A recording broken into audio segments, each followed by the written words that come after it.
السلام عليكم، يعطيكم العافية. اليوم افتتاح الشوروم مكلارين في الرياض. نشوفها اليوم مع بعض مع هالزحمة والإزعاج. نوريكم من داخل شلون الوضع على الوكالة الجديدة.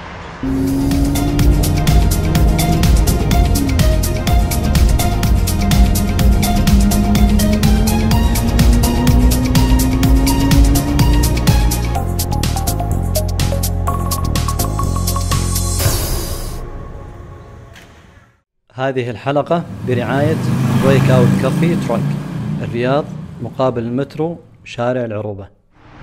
هذه ال 570 اس اللي جربتها، وهذه ال 720 اس نفس الشيء اللي جربتها. بتشوفون الحلقتين باليوتيوب نفس الشيء. السبايدر ال 570 اس ونفس الشيء الجي تي. وهذه المزيونة اللي ان شاء الله نحاول ان نجربها اللي هي 600 ال تي على هالكربون فايبر السيتس والرول كيج اللي ورا.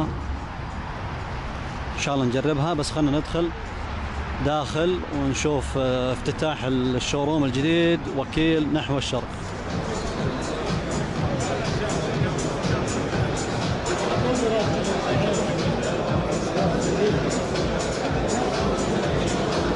وهذيك شكلها السينا احتمال، والله اعلم. ما شاء الله مرتفعه بشكل كبير، يعني داون فورس عجيب بالسياره هذه. بس تشوف وهي مغطاه تحس انه في شغل عجيب بالسياره. هل هذه ممكن تاخذ مكان المكلارين الاف 1 اللي عرفناها بالتسعينات؟ اعتقد ان هذيك سياره ما راح تتكرر، بس هذه عموما من الجيل الجديد، وسيارة خلينا نقول هايبر كار أكثر من أنها تكون سوبر كار.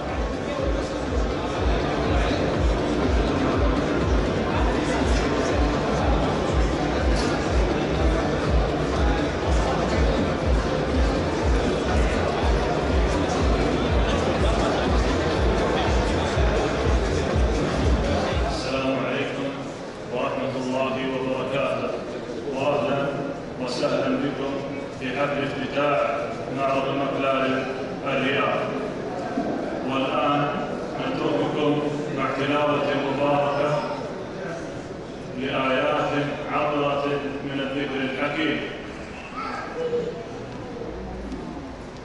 الرحمن الرحيم.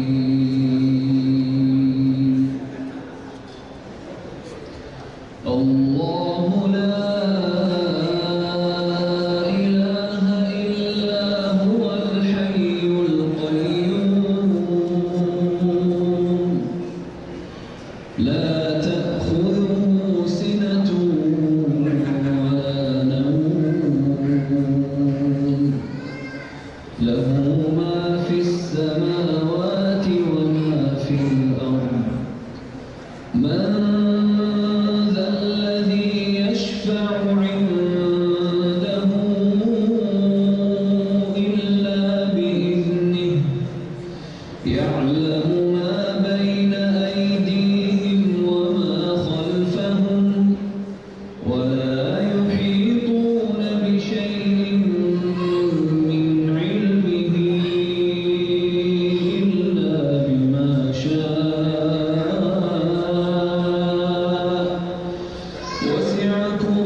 نائب رئيس شركة نحو الشرق المحدودة لتلقي كلمتها بهذه المناسبة، فلتتفضل مشكورة.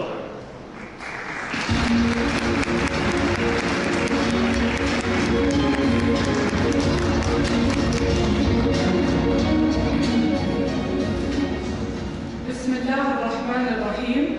أصحاب السمو، أصحاب المعالي، أصحاب السعادة، ممثلي شركة مكلارين أوتوموتيف، أوتوموتيف.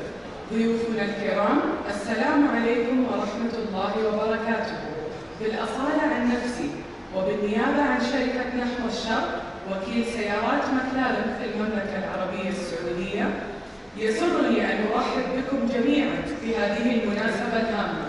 اسمحوا لي في البداية أن أتوجه بالشكر الخالص لشركة مكلارين أوتوموتيف على ثقتها بشركة نحو الشرق واختيارها لنا شريكا استراتيجيا ووكيلا حصريا لسيارات مكلارين في المملكة العربية السعودية. ها نحن اليوم نخطو بثبات نحو الأمام، وها هي شركة نحو الشرق تثبت ريادتها وتعزز مكانتها كوكيل معتمد موثوق به لمجموعة من العلامات التجارية للسيارات الرياضية الفارهة والاستثنائية بالمملكة العربية السعودية على مدة عقد من الزمن. نفخر بإنجازاتنا التي حققناها بثقة واستثمرنا فيها خبراتنا وكفاءاتنا، فكان التفوق عنواننا.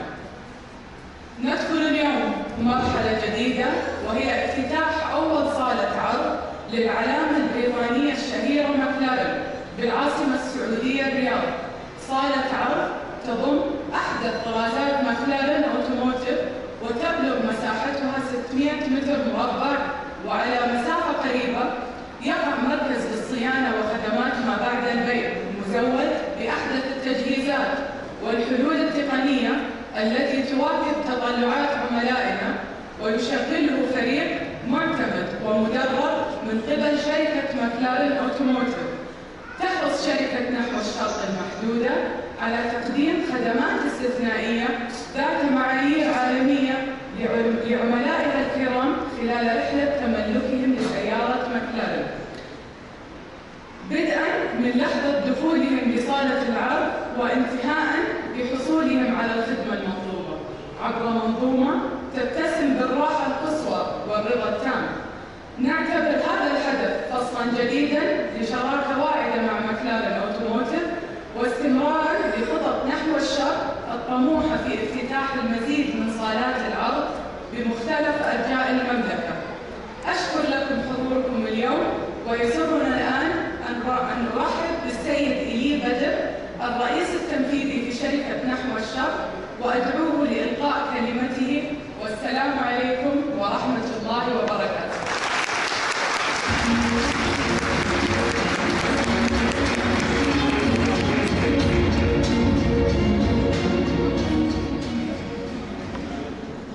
أشكر أولاً السيدة دكتور أعضاء التنفيذ، الضيوف الأعزاء، الأخوة الإعلاميون، السلام عليكم ورحمة الله وبركاته. وبعد، نرحب بكم جميعاً في صالة عرض مكلارين بالرياض، تلك العلامة التجارية البريطانية التي يرتبط اسمها بالسيارات الرياضية الفاخرة والخارقة ذات السرعة والتقنيات المتطورة. ويعكس تمثيل شركة نحو الشرق لهذه العلامة الشهيرة بالمملكة التزامها بتقديم أفضل المنتجات لعشاق السرعة والإثارة في عالم السيارات بالمملكة. في هذه المناسبة اليوم لا يسعنا إلا وأن نؤكد التزامنا بالاقتصاد السعودي وعزمنا على تطوير أعمالنا في هذا البلد الخير الذي يحمل العديد من الفرص الاستثمارية الواعدة، والتي ستزداد بإذن الله مع رؤية 2030 الطموحة، والتي نرى فيها كل الخير، ونسعى إلى مواكبتها في استراتيجية أعمالنا لتوفير التطور والرفاهية. وهذا السرح وما يمثله من شراكة مع مكلارين أوتوموتيف سيزيد من عزيمتنا على تعزيز الاستثمار في التطوير والتخطيط الذي من شأنه أن يخلق الكثير من فرص العمل، خصوصاً للكفاءات السعودية التي تملك الشغف في دخول عالم السيارات الرياضية الفاخرة والخارقة. وختاماً، يسرني أن أرحب بالسيد مايكل، مسؤول قسم المبيعات في شركة مكلارين أوتوموتيف بمنطقة الشرق الأوسط وأفريقيا وأمريكا اللاتينية لإلقاء كلمته، قبل أن نقدم لكم الحدث الأبرز في احتفالنا اليوم، وهي المفاجأة التي طال انتظارها عشاق مكلارين بالمملكة لها. أجدد تقديري لكم على مشاركتكم وحضوركم. آمل أن تجمعنا مناسبات ونجاحات أخرى بإذن الله. والسلام عليكم ورحمة الله وبركاته.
Good evening, ladies and gentlemen.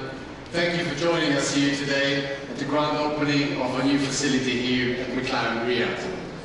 I would like to thank the host today, Eli and his team, for setting up this throne so nicely for the opening today. And also it's my pleasure to address our gratefulness in the name of McLaren Automotive to Sheikh Abdallah and the owner family, our Fridays, for the confidence and investing into the McLaren brand and the continuous support to grow our beloved brand here in the Kingdom of Saudi Arabia. I'm sure the operation will be a big success, and I'm proud to have you all here to celebrate this evening with you. Now, I would like to welcome Lula and Mr. Eli back on stage to present a small gift to remind them on this very special evening tonight.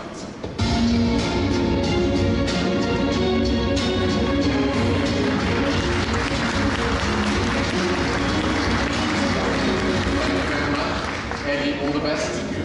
Wish you all the success, please.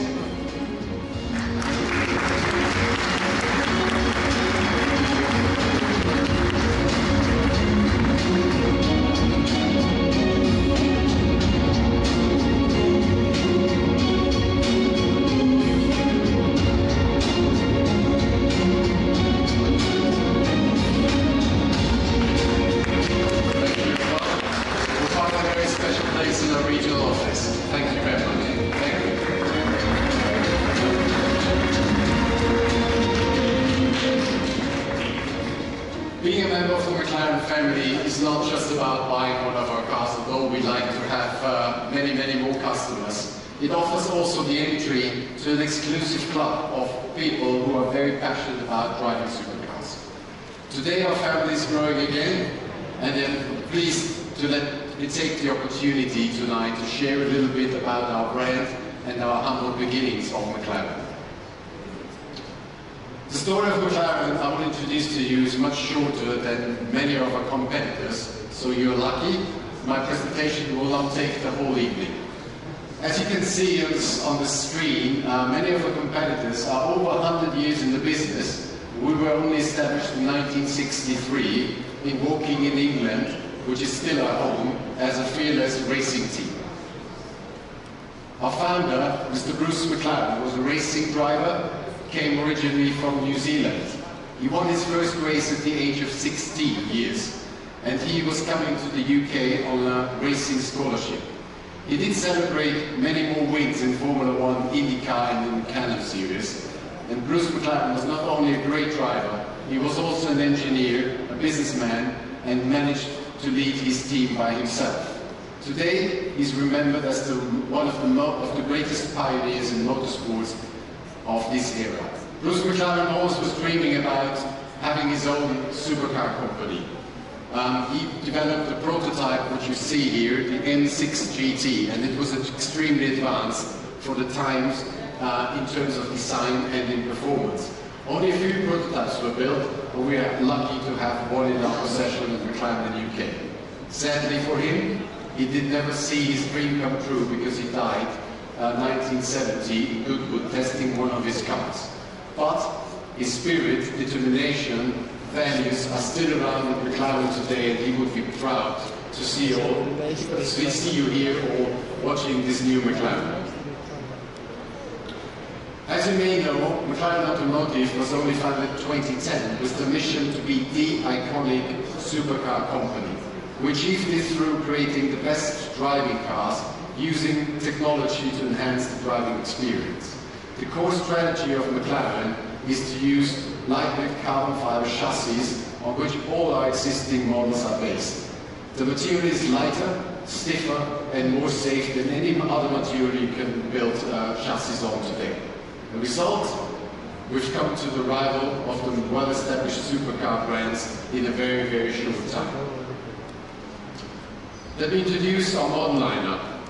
Our offer includes 3 product ranges covering all segments of sports and supercars in the market. The McLaren Sport Series is a perfect introduction into the world of McLaren. It is famous for bringing key technologies like carbon fiber to the sports car market for the first time. The McLaren Super Series is offering and reflects our relentless quest to push the limits of what is possible in building supercars. The Sport Series includes the award-winning 720S, and we've recently launched the 720S Spider, which will be available for test drive in March here in Riyadh. Finally, concluding our product range is the Ultimate Series, which is sitting at the top of our offering. The Ultimate Series vehicle, however, is very, very limited and come at a price point which allows us to experiment with special materials and advanced technology solutions.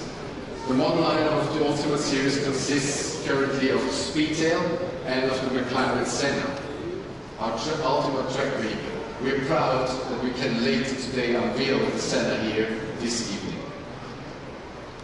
The Senna name is brought back from the most successful racing driver of McLaren, which is Ayrton Senna.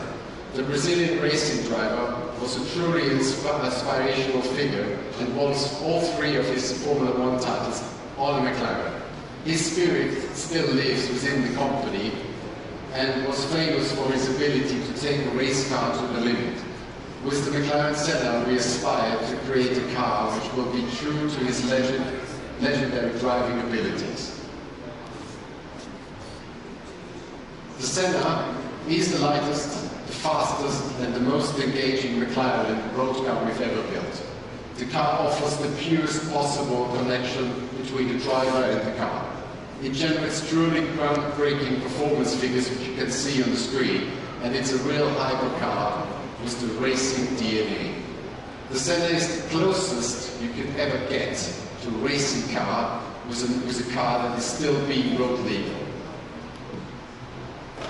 I want to take this opportunity tonight to also say thank you to the owner who was donating this car to be displayed on the stage tonight.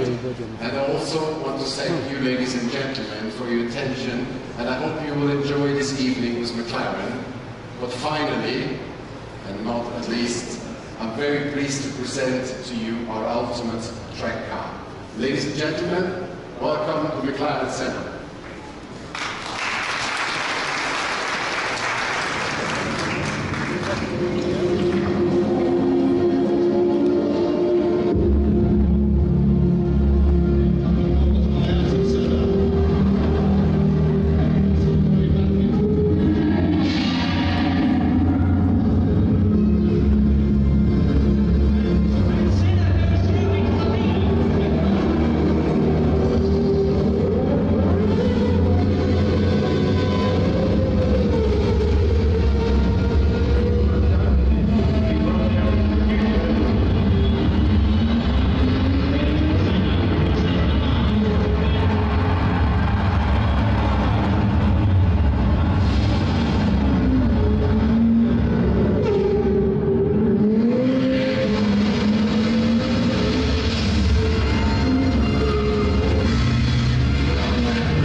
Ladies and gentlemen, please welcome the McLaren Senna.